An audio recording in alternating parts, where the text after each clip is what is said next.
posible. Acá ya hay la primera pregunta.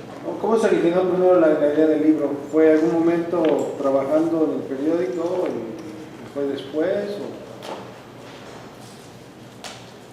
Bueno, esto era un proyecto que yo tenía hace muchos años, pero hace años.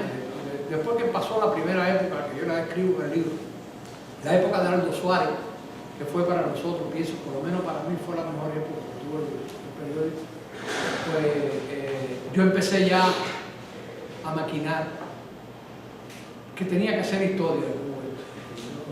Y como ya yo había estado trabajando sobre mis propias experiencias biográficas en 3 novelas que están terminadas, pero que las escribí estando en España, y las terminé estando aquí, las ajusté un poco, después todavía no están publicadas, pero yo usé ese método que empleé aquí en esta novela, ahora lo usé ya en esas 3 novelas anteriores que todavía no están publicadas. Entonces yo sabía que tenía que escribir estas historias, o esta historia. Y cuando se dio el despido general, no el primer despido que tuvimos un primer despido, y después pasaron 2 años y me volvieron a llamar y volví a trabajar con el periódico, y después vino otro despido. Eso está también contado en la novela. Pues ahí ya yo empecé a fraguar más la cosa que tenía que escribir, pero realmente me decidí a hacerlo desde la primera mañana en que yo me desperté y vi que yo había soñado el despido, lo habían despedido. Y casualmente cuando abro la computadora me encuentro un telegrama de la jefa de personal del periódico diciéndome que tenía que hablar conmigo, que habían ocurrido unos cambios y que tenía que decirme, dar alguna información. Y yo le dije a mi esposa Gladys, yo le dije, este es el despido. Aquí lo que me van a decir es el despido, efectivamente fue el despido. A partir de ahí, al otro día ya yo estaba sentado en la computadora empezando a escribir la novela. No tuve que hacer apuntes, no tuve que hacer nada, porque todo lo tenía en la cabeza. Toda esta historia estaba metida aquí así, que fue saliendo en 2 meses y medio, yo le escribí 300 y pico páginas. Ahora, después sí me dediqué como 6 meses a revisarla, a consultarla con amigos. La consulté con Jesús Hernández Cuellar, que me ayudó muchísimo, con Roberto Álvarez Quiñones, sus conversaciones, sus cosas, todo eso, con Constanza Reverén, una colombiana que trabajó con nosotros, muy amiga mía, que está en Florida ahora trabajando, y también la consulté con uno de los fundamentales, fue David Torres. David Torres, un buen amigo, un gran amigo mío y de muchos compañeros de la opinión, ha sido un gran periodista con un criterio muy estricto de lo literario y del periodismo, y es un excelente poeta y un excelente escritor. Como también Jesús me dijo unas cosas que me hizo variar la novela rápidamente, me aclaró, me iluminó de una manera pero increíble. Y entonces, bueno, pues así me pasé esos 6 meses haciéndole todos esos arreglos que me habían recomendado y los que yo mismo ya me fueron saliendo, que me fui dando cuenta que tenía que arreglar y tal. Entonces quité muchas cosas de la novela. Y aquí se desprende también que yo quité tantas cosas de la novela que me dije, caramba, ¿cómo yo voy a publicar esta novela y dejarme todo este mamotreto? Eran como 100 y pico de páginas que me había quitado, de trozos, de cosas, de capítulos. Entonces me di cuenta de una cosa, que el cine tiene que ver mucho con la literatura. Desde hace muchos años, desde el principio del cine, la literatura influía al cine.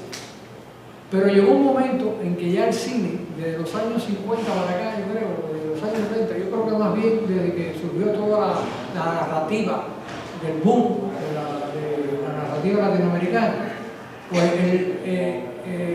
la literatura también se empezó a dejar influir por el cine. Están los blancos activos que se hacen en una novela. Eso es un cambio de imagen en una película, de escena, digamos. Las cosas retrospectivas que se usan también, que se usó mucho en la narrativa del mundo, pues estaba también en el cine. Entonces yo me dije, caramba, el cine tiene que influir a la literatura, como si le influye, por supuesto, ya lo estaba diciendo.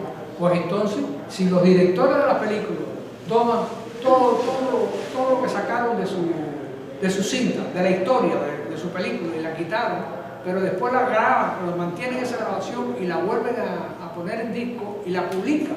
O sea, la lanzan en el mismo disco donde está la película, donde te encuentras cortes del director y todo ese tipo de cosas. Pues yo me dije, yo voy a cortar estos pedazos, los voy a unir, los voy a armar y los voy a poner como cortes del autor. Y así lo puse también en la novela. Entonces ahí hay una cantidad de cortes del autor que hablan de qué decirte, hasta te hablan del Spanglish, de que el protagonista en un momento dado de un capítulo estuvo proyectando toda una serie de opiniones y criterios acerca del Spanglish, y que realmente en la novela eso sonaba o se sentía como una cosa fuera del ritmo, o sea, una cosa que era muy discursiva, muy académica quizá, o muy aparte, como muy como que el protagonista quería un poco que ufanarse de su papel protagónico o de su cultura o de sus opiniones y criterios. Entonces, por eso lo saqué de la historia de la novela. La acción de la novela en la historia corre a otro ritmo, y entonces esos recortes los dejé para el final.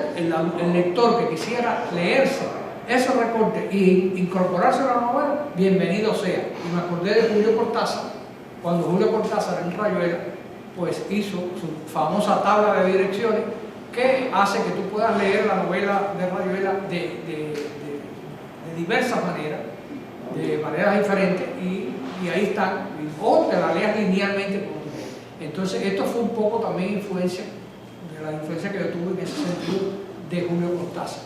Pero bueno, otra pregunta. Sí. Ok, Guiñón, perfecto. Curioso, pero aquí hay varios testigos de la famosos Halloweenes, que fue lo fantástico, la narración que hace ahí en el libro.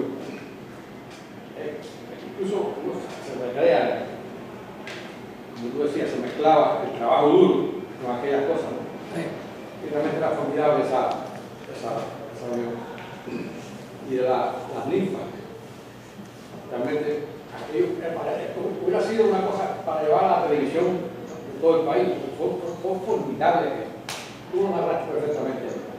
Bueno, a lo que voy, viendo a asuntos más importantes, como decía María Luisa, en Estados Unidos se ha escrito muy poco sobre el periodismo hispano como un hispano, lo que decía María Luisa. Este libro tiene esa característica, es para leer la novela completa. Y hay valentía por parte del autor cuando dice que el periodismo hispano en Estados Unidos es mediocre. Usted analiza, en realidad, comparando con el periodismo que se hace en nuestros países, y realmente no está, por ejemplo, en el caso de México. Yo estuve viviendo en México 3 meses. El periodismo que se hace en México es muy superior al periodismo que yo veo acá. Analizas así con la cabeza después. Desafortunadamente. Entonces, eso no se ha dicho nunca así en esa forma con ese libro, como se dice en el libro. El por qué también lo explica el libro. ¿Por qué esa? No vamos a decir, la palabra de Dios que quizás no es la más, pero se acerca un poco, ¿no? Hay buen periodismo, por supuesto, hay buen periodismo, pero cuando hace ya un análisis completo, la media completa, esa media completa está un poco por abajo de lo que debiera estar, por el talento, por la capacidad, por todo, que tiene mucho que ver con lo que dice de los directivos. Y en este libro tiene esta importancia porque tú analizas como editor, estás en una sala de redacción, todo lo que pasa en la sala de redacción está en la novela, eso es lo mejor que tiene el libro. Y realmente ya pocos libros se han hecho de esa forma. A partir de una sala de redacción, ¿qué ocurre? Incluso tú mencionas qué cosas el editor, qué hace el editor. Y hay cosas, hay consideraciones. Los personajes son un vacilón, porque son personajes reales. Por nombre que tú les cuento son muy buenos, pero son personajes que son pintorescos, algunos de ellos son fenómenos. Buena tiene esa característica. Que si hay parte textual que yo voy a comentar, no quiero ocupar mucho tiempo. Si se hace periodismo para vender nada más, se cae en el engaño y el desprecio por el lector. Esta fórmula al lector, la crónica roja o amarillista, que él pide, que siempre pide, es una barrabasada porque se está pensando que el lector es tonto o muy ignorante. Esa tendencia existe en muchos medios. Y la Jesús sabe por la televisión. La Crónica Roja vende mucho. Entonces a veces el problema es que te lleva un poco a ese ámbito, ¿no? Y se deja de hacer otras cosas muy buenas, precisamente porque se encasilla. Y los directivos son los culpables. La televisión tiene la culpa, los directivos de la televisión tienen la culpa de que sea sangre. No es cierto que la gente quiere nada más que ver sangre. No es cierto. Y lo que dice la novela, ¿no? Es muy importante ese punto.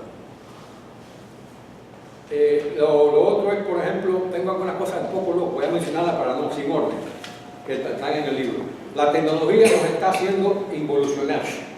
¿Será que se avecina una nueva era más post-occidental que de posmodernidad? Eso es para reflexionar. La tecnología está, bueno, yo lo dejo ahí, no quiero hablar. La ideología son sustantes, más que yo lo que tengo es un saco de principios que buscan mejorarme a mí mismo, desmontándome cada vez que sea necesario. La ideología realmente, si te encasillas en ella, estás mal. Otra cosa, por ejemplo, el periódico, aquí se menciona a la doña. Yo voy a mencionar a la doña porque la doña, no voy a decir ningún nombre, pero aquí la doña es muy culpable de todo lo que pasó. En primer lugar porque como decía una vez, estaba comentando Jesús, en la sala de redacción ocurren cosas porque de arriba no se maneja bien todo. Y ocurren cosas que desgraciadamente después paga la culpa el periodista, el periódico y la gente que lee el periódico. La doña, por tal de hacer dinero, no le interesaba mucho servir a la comunidad con un buen periodismo, que es lo que su ancestro había querido. Y el buen periodismo no interesaba tanto y se empezó por ahí a canalizar un periodismo que no, al final, la excelencia periodística, y voy a decirlo de forma personal, a mí se dirigió un director del periódico, al principio estar ahí, que les dijera por escrito que yo consideraba la excelencia periodística. Porque yo tenía experiencia desde periódico, trabajaba en periódico muchos años, y yo hice dos páginas creo que hice, y él estuvo de acuerdo con lo que yo decía, pero eso no se cumplió nada, después no se hacía nada, el mismo dijo no. Entonces, la excelencia periodística que se pretendía por este director que tú mencionas que fue el mejor, no se logró. Se hizo esfuerzo para hacerlo. Se hizo un esfuerzo. Bueno, esta novela tiene esa característica, que es la experiencia de un editor, repito, en una sala con toda la complejidad, con todos los problemas y las cosas esas que tú mencionas de Halloween, que también formaban parte del folclore del periódico. Hay otras cosas aquí, pero no quiero ocupar mucho tiempo, quizás en otro momento lo pueda comentar, pero la virtud que tiene la novela es que por primera vez un editor en español en Estados Unidos dice cosas muy importantes y que son dignas de análisis.